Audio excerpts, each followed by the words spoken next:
Le féminisme, c'est la lutte pour l'égalité homme-femme, la lutte contre les discriminations qui touchent les femmes parce qu'elles sont femmes ou les hommes parce qu'ils sont hommes, mais malheureusement c'est surtout les femmes qui sont touchées par les discriminations, et la lutte contre le sexisme en général. Le sexisme, c'est le fait d'attribuer des qualités ou des défauts à des personnes en fonction de leur genre. Le sexisme, c'est par exemple de dire que les femmes, parce qu'elles sont femmes, sont plus aptes à s'occuper des enfants, sont plus douces, plus discrètes, moins aptes à travailler, et que les hommes, parce qu'ils sont hommes, je sais pas moi, sont plus brutaux, plus violents, plus agressifs, doivent jouer au foot et ne pas s'occuper de leurs enfants. Jusqu'à une période récente, le combat du féminisme dans les pays, dans les démocraties occidentales, c'était de faire en sorte que les hommes et les femmes soient égaux en droit, puisque jusqu'à une période récente, c'était pas le cas. Les femmes étaient des sous-citoyennes, souvent considérées comme mineures, c'est-à-dire qu'elles n'avaient pas le droit d'ouvrir un compte en banque sans l'autorisation de leur mari, elles n'avaient pas le droit de vote, elles étaient considérées comme étant sous l'autorité du père puis de leur mari jusqu'à une période assez récente. Enfin, il a fallu attendre les années 60 par exemple, pour qu'une femme puisse ouvrir un compte en banque sous l'autorisation de son mari. Le droit de vote en France n'a été donné en France qu'en 1945, ce qui est quand même assez tardif par rapport à d'autres pays. Donc jusqu'à cette période, jusqu'au XXe siècle, c'était d'aboutir à cette égalité de droit entre les hommes et les femmes. Aujourd'hui que l'égalité de droit est acquise, le combat du féminisme est un petit peu plus difficile à faire comprendre puisqu'on a l'impression que le chemin est abouti, qu'il n'y a plus rien à faire, mais il y a quand même une inégalité de fait qui reste dans la réalité, qui est plus vicieuse parce qu'effectivement elle ne s'appuie pas sur des lois, mais elle se voit dans le monde du travail, dans le quotidien qu'on subit, dans la répartition des tâches ménagères, donc ce sont des choses un peu plus insidieuses. Pour la vie quotidienne déjà, il y a tout simplement la répartition des tâches domestiques en fait, puisque actuellement on sait qu'en France les femmes s'occupent de 80% des tâches ménagères. Donc ça, essentiellement celles qui ont trait aux enfants et au ménage. Donc l'intérêt pour les femmes serait évidemment de se dégager du temps de loisir, puisqu'on considère que les femmes ont peut-être 1 à 2 heures de moins de temps de loisir par jour que les hommes, du fait qu'elles s'occupent énormément du ménage, du repassage de la vaisselle, des enfants, etc. Donc il faut leur dégager du temps. Au travail également, le féminisme a sa place, puisque les femmes sont victimes de discriminations qui sont prouvées par les études de l'INSEE ou par les études ministérielles, par des rapports en fait commandés par les ministères. Alors on sait qu'en France les femmes sont globalement sous-payées, une femme à poste égal aura un salaire inférieur de 20% environ à celui d'un homme, à poste égal dans la même entreprise, et il n'y a aucune raison tangible.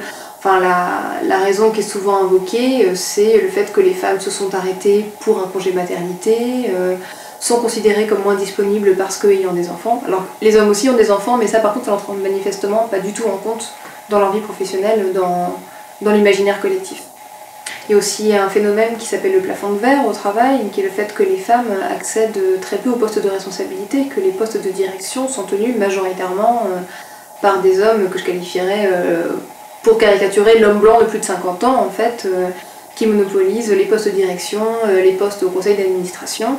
Et ce qu'on appelle le plafond de verre, c'est cette espèce de plafond invisible auquel se heurtent les femmes, c'est-à-dire qu'elles ont une ascension hiérarchique dans l'entreprise jusqu'au moment où elles se heurtent à une sorte de plafond invisible où elles n'arrivent plus à progresser parce que les postes de direction s'obtiennent par cooptation, donc les gens se cooptent entre eux, enfin on coopte toujours quelqu'un qui nous ressemble, donc les hommes blancs plus de 50 ans, encore une fois pour aller vite, vont coopter également des hommes blancs plus de 50 ans et rarement des femmes ou des hommes noirs par exemple.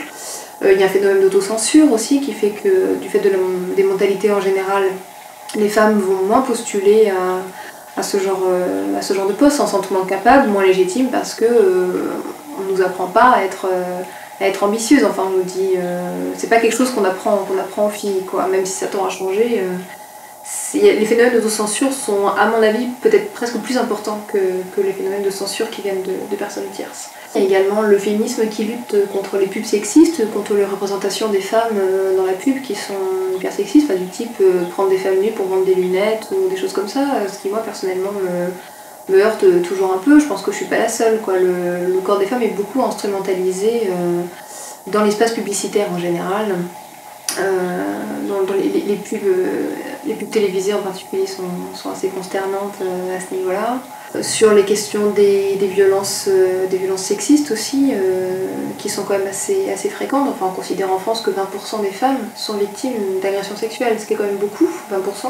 Que les plaintes déposées sont inférieures parce que peu de femmes portent plainte. Et puis de manière plus globale, de lutter contre les stéréotypes de genre qui touchent aussi bien les femmes que les hommes et qui, s'ils n'ont pas un impact concret vraiment dans notre vie, peuvent être un petit peu pesants. Il est important que ces stéréotypes tombent un petit peu. Ça n'empêche pas un garçon de faire du foot, évidemment. Je suis pas en train de dire qu'il faut habiller tous les petits garçons en rose et leur mettre du vernis à ongles, mais en tout cas, il y a quelque chose d'un petit peu pesant dans ces stéréotypes-là, qui fait qu'un petit garçon qui va vouloir jouer à la poupée sera forcément très mal vu de ses camarades et des adultes autour, et qu'une fille qui fait du foot sera aussi pas très bien perçue. Alors, bien sûr que c'est le couple qui doit décider. Moi, je suis pas pour m'immiscer dans les familles, dans l'organisation des familles. Enfin, quand je vais chez des gens où je vois bien que c'est la fille qui fait tout, je me garde bien de faire une remarque. Enfin, ça ne me regarde pas. Peut-être qu'il y a des gens qui sont très contents comme ça. Peut-être qu'on peut s'organiser autrement. Chaque couple fait comme il l'entend. Mais il y a beaucoup de situations de couple où c'est pas du tout satisfaisant, où l'homme ne s'en rend pas du tout compte du temps que les tâches ménagères peuvent prendre. Enfin, ça prend 2 à 3 heures par jour. Et quand on les a jamais faites, on se rend pas du tout compte du poids que ça représente. Là, on s'oriente sur un sujet qui est assez complexe parce que la science est toujours en train d'étudier ces questions, sur les questions des différences entre hommes et femmes. Je suis pas scientifique, donc j'ai peur de dire des choses qui ne sont pas vérifiées scientifiquement, mais en tout cas de là où en est la science aujourd'hui, de ce que j'en sais. Les différences entre hommes et femmes qu'on nous a vendues comme immuables, par exemple les différences de cerveau entre hommes et femmes, quand on parle de cerveau rose et de cerveau bleu en disant que, un exemple tout bête, que les femmes ne savent pas lire de cartes et que les hommes, je sais pas, ne savent pas trouver un truc dans leur réfrigérateur. Ces différences-là quand nous avons rebattu les oreilles ne sont en fait pas si claires que ça.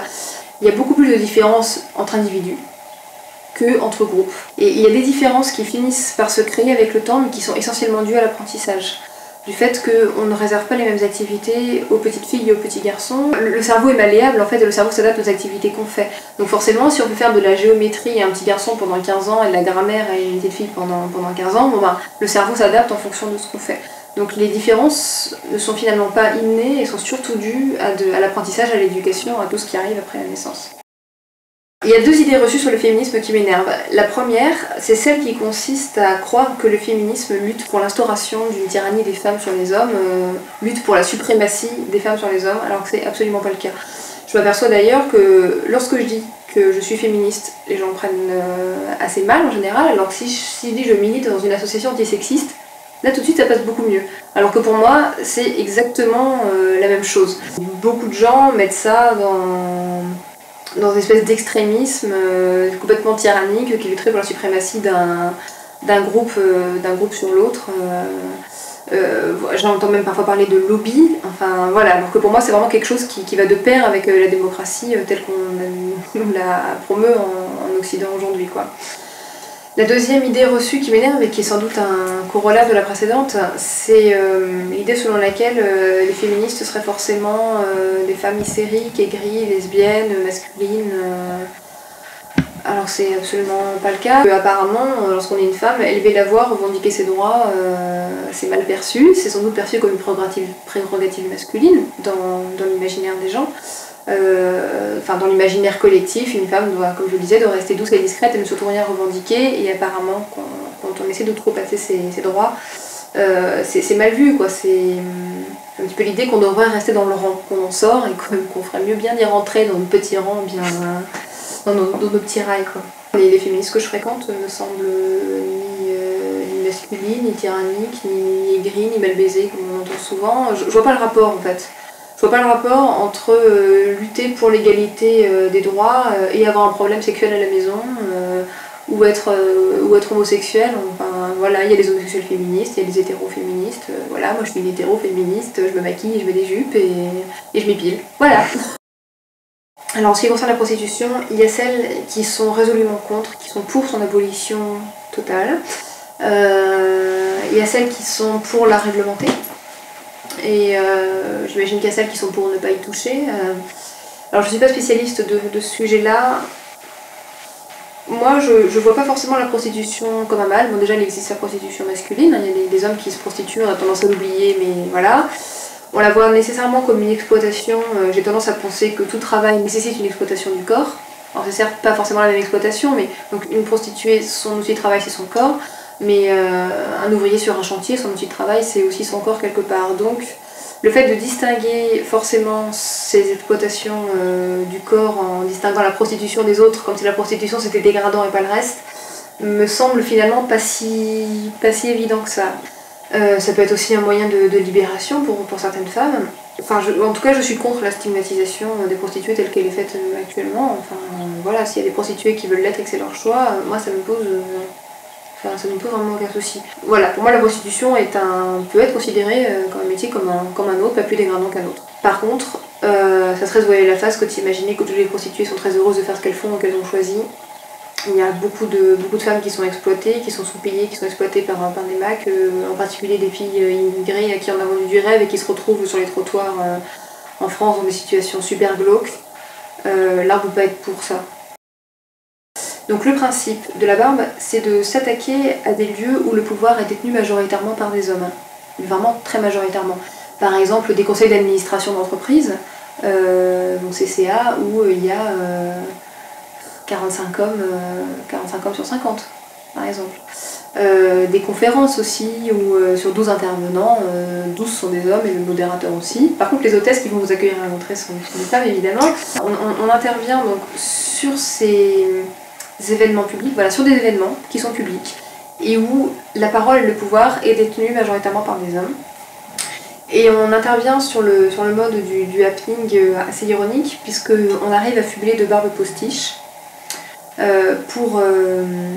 On interrompt l'événement et on félicite les organisateurs d'avoir si bien su perpétuer la domination masculine et qu'on est bien contente qu'aucune femme soit sur ce plateau aujourd'hui. Tout ça avec des barbes. Tout ça avec des barbes et on s'en va. L'idée de la barbe, c'est à partir de l'interjection la barbe, quand on a marre de quelque chose on dit la barbe, donc ça vient de là. Et ça vient aussi de l'idée que, puisqu'apparemment il faut des poils pour être sur la tribune, du coup on en a mis, quoi. Voilà, c'est juste une manière un petit peu décalée d'interpeller l'opinion. Il s'agit d'utiliser la dérision pour pointer le doigt sur une situation qu'on ne voit plus. Quand on va à une conférence et on voit 8 mecs blancs de plus de 50 ans en costard-cravate qui débattent d'un truc, ça ne nous choque même plus parce qu'on voit que ça. Et souvent il suffit qu'il y ait une femme qui fasse partie de ces intervenants pour qu'on se dise tiens, mais c'est vrai, en fait, autour d'elle, il n'y a que des hommes, et c'est que des hommes, et c'est toujours des hommes qui sont invités à s'exprimer, c'est toujours des hommes dans les CA, c'est toujours des hommes au Sénat, enfin... Voilà, en fait, on essaie de montrer l'invisible, enfin, ce qui est pourtant évident, mais qu'on ne voit plus, en rejoignant le mouvement, en participant avec nous aux actions. Il y a des hommes qui viennent nous aider sur les actions pour prendre des photos, pour filmer, pour distribuer des tracts, qui peuvent nous aider à désigner des cibles aussi. On peut nous aider en désignant des cibles, en nous disant tout bêtement, je vais à une conférence et je sais que sur 40 intervenants, 38 seront des hommes, donc n'hésitez pas à intervenir à ce moment-là. On peut nous aider en adhérant aux Amis de la Barbe. La Barbe est une association de fait, il y a une association qui s'appelle les Amis de la Barbe, qui permet de faire vivre la barbe et d'apporter un petit peu d'argent lorsqu'on en a besoin. On peut y adhérer en passant par notre site www.labarbelabarbe.org.